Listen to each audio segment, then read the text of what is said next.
Hi, my name is Brian Puffolks. I'm an immigration attorney with Puffolks Law Firm.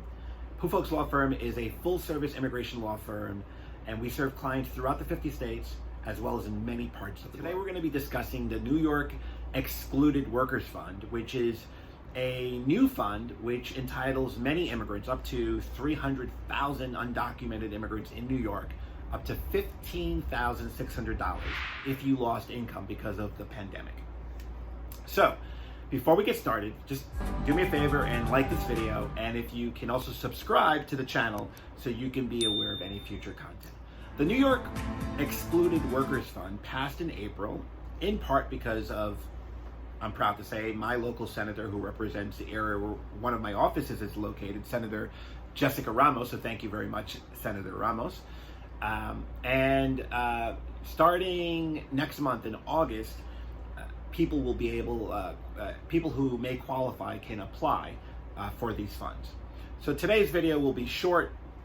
I'll give you a quick overview on how you can qualify, and you'll see below information on a website from the New York State Department of Labor, which provides more detailed information. If you go to that website, you will also be able to ask the Department of Labor for updates. So as soon as the applications become available in August, you will be notified.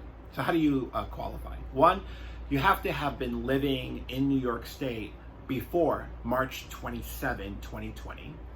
Two, you have to have lost your job or lost income from your job because of COVID as of February 2020.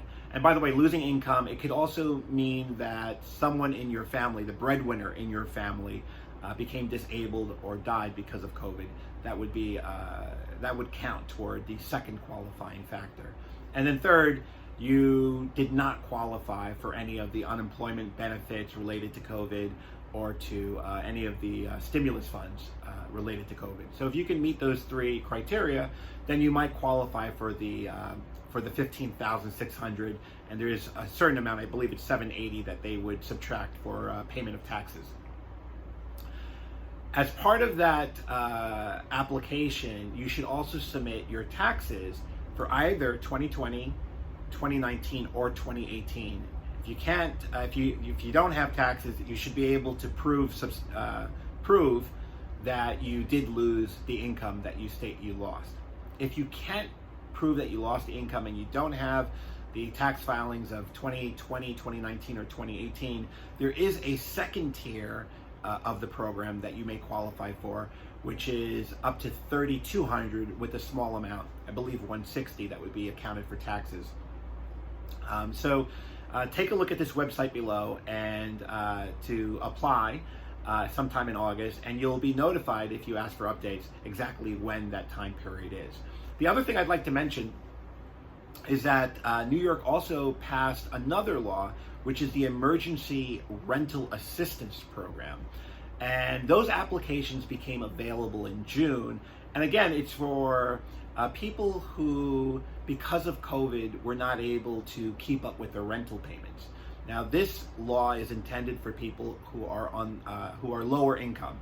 And so there is a income test to determine whether you qualify. If your income qualifies you, then you may qualify for up to 12 months of payments that would go directly to your landlord for the amount that you're in arrears. And if you have an even lower income, you may qualify for up to 3 additional months of rental support. So you can get up to 15 months of rental payments if you qualify for the Emergency Rental Assistance Program. And the other thing that the Emergency Rental Assistance Program may qualify you for is payment for utility bills, gas or electric, for up to 12 months. And what I'd like to note is that you can qualify for both these programs, the Emergency Rental Assistance Program, and at the same time qualify for the New York Excluded Workers Fund. They don't, if you get support from one, it doesn't mean that you can't get support from the other. So I'm providing some information right over here for the Emergency Rental Assistance Program so that you can look into it to see if you qualify. And finally, I'd like to say that these benefits that I'm talking about are for folks who are residents of New York State. I know that there might be someone tuning in that's in a different state. These programs are not for non-New York residents. Now, I do know that there are other states that have passed similar laws, and you should contact your local legislators to find out whether there's some kind of rental assistance program in your state, or whether there's a excluded workers fund in your state as well. Again, thank you for tuning in. I hope you found this information helpful, and please again take a moment to like this video, subscribe to my channel, and also leave a comment below if you have any questions regarding what I've told you, or if you'd like me to cover a different topic. I'd be happy to go over your request, and to the extent that I can, I would be happy to talk on a topic you wish me to talk on. Thank you and have a good day.